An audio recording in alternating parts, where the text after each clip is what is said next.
suspected attacker dies in an explosion in the southern German city of Ansbach. 12 others are injured in the blast. The International Olympic Committee rejects calls for a blanket ban of Russian athletes from the Rio Games over the nation's doping scandal. Mourners bury their loved ones after a deadly suicide attack in the Afghan capital.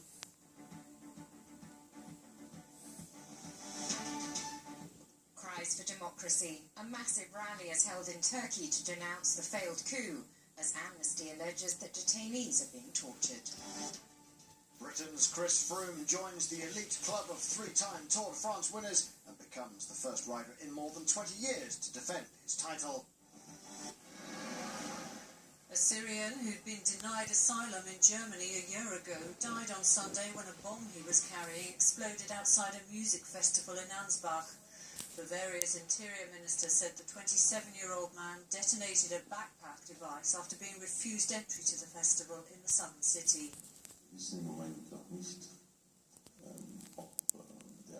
We don't know at the moment if the perpetrator just wanted to commit suicide or if his goal was to kill other people. We will do everything possible to clear the background and find the reasons for this episode and the motives of the attacker.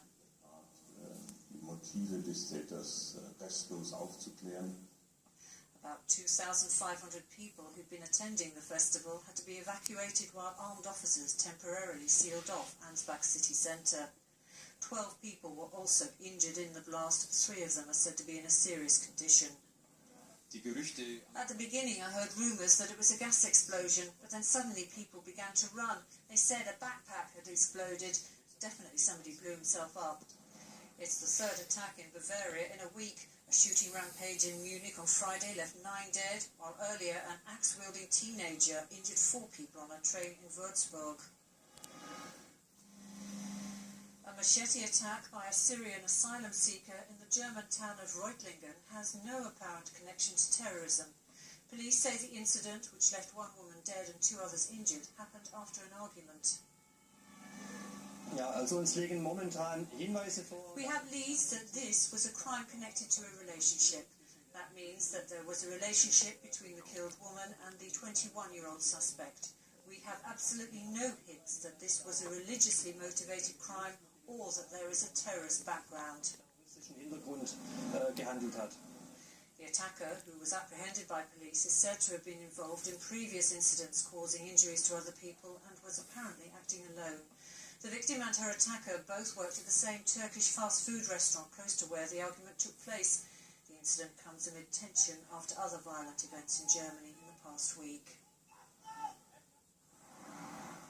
Russia has escaped a blanket ban from the Rio Olympics following the country's doping scandal.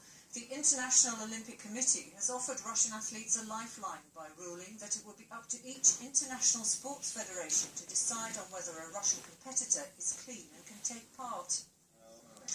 We decided that the presumption of innocence cannot be applied to Russian athletes. The international sports federations will carry out an individual analysis of each athlete's anti-doping record, taking into account only reliable international tests. That means Russian tests cannot be taken into consideration. The IOC's decision follows a call by the World Anti-Doping Agency for a blanket ban in response to an independent report that said Russia had been operating a state-sponsored doping program since 2011. The International Association of Athletics Federations has already ruled that Russian track and field athletes will not compete at the Rio Games, but the door is now open in other sporting disciplines. Moscow has welcomed the decision by the International Olympic Committee, saying it was grateful that it had not imposed a complete ban on Russia competing at the Rio Games. Russian Sports Minister Vitaly Mutko described the decision as objective but very tough, and also stressed that doping is a global problem. This is a very important decision, and it seems to me it's been taken in the interests of unity within the sport world, because doping is an evil on a world scale and it's not only a Russian problem. To comply with the IOC decision, the 28 sports federations now just have 12 days to carry out an individual analysis of each competitor's anti-doping record. This former Russian figure skating champion says, if they'd taken a negative decision, I would have been 100% certain that it was the beginning of the end of the Olympic movement, but the IOC has been very reasonable. However, double Olympic pole vault champion Yelena Azimbayeva, who along with all Russian track and field athletes is banned from Rio, was highly critical of the IOC and said she won't be watching the Games. I will temporarily disappear. I need to think this over. It's difficult because it's not fair. The IOC has come under fire in other quarters too. The US's anti-doping agency said the committee had failed to show strong leadership, while several high-profile athletes had called for tougher sanctions. On a hillside to the west of Kabul, mourners dug out graves for their loved ones. More than 80 people were killed and 200 injured in a suicide attack in the Afghan capital on Saturday. The twin bombing targeted a peaceful protest by members of the Hazara minority. We have lost many members of our family and friends here. We've come to bury our martyred and name the hill the Martyred Hill.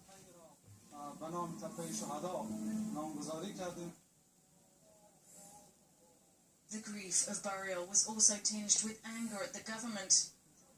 Some blamed the authorities for security failures which led to the devastating loss of life. The attack was described as a war crime by the UN mission in Afghanistan. Claimed by the so-called Islamic State group, it's the latest in a string of kidnappings and bombings in the capital, mostly at the hands of the Taliban. The US Democratic Party is in turmoil as the convention to nominate Hillary Clinton as their presidential candidate gets underway today. Supporters of her rival Bernie Sanders have taken to the streets in a row over leaked emails, appearing to suggest that party insiders have tried to scupper his campaign. He reached the young folks and people who have been, kind of lapsed in the political arena, and he's got the message that we all want. The Democratic Party's been colluding with Hillary, and they're just not being democratic or fair or gave Bernie a chance, so we're here to show support for him. The row has triggered the resignation of the party's chairwoman, Debbie Wasserman-Schultz, who says she'll quit at the end of the convention. It's also come as a blow to a party keen on projecting stability and unity, in contrast to last week's Republican convention when Donald Trump was nominated as their presidential candidate.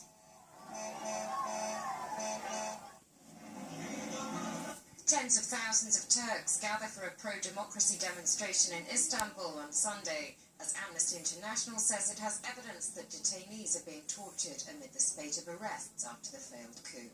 In a rare move, supporters of Turkey's ruling AK party and the main opposition parties have been rallying side by side. This day is for reunification, says the leader of the opposition, CHP. A day for coming together to stand against all kinds of dictatorships and coups. Time to listen to people's cries. More than 60,000 people have been suspended, detained or placed under investigation in a widespread crackdown after the 15th of July coup attempt. Those villains in military uniform, these gang members, those snakes who infiltrated the armed forces, have inflicted great damage on our nation. But we will eliminate these people. Amnesty says it has credible evidence that detainees in Turkey are being subjected to beatings and torture. The human rights group is calling for independent monitors to be allowed to visit the detention centres. Chris Froome became the 8th man to win the Tour de France at least 3 times after safely negotiating an uneventful final stage that ended in Paris. Having held the leader's yellow jersey since stage 8, Froome cruised to victory, winning his 3rd title by just over 4 minutes. He becomes the first rider to defend his title since Spaniard Miguel Indurain, who won 5 straight from 1991. The final stage from Chantilly to the French capital was more of a procession, with Team Sky sporting a livery with a golden stripe to celebrate their win.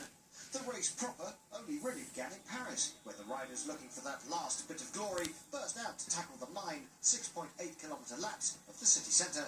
Inevitably, the day's action culminated in a bunch sprint down the cobblestones of the Champs-Élysées, and that was won by German sprint maestro Andre Greipel. But the day really belonged to Froome and his fantastic Sky teammate, who crossed over arm in arm for a well-deserved victory.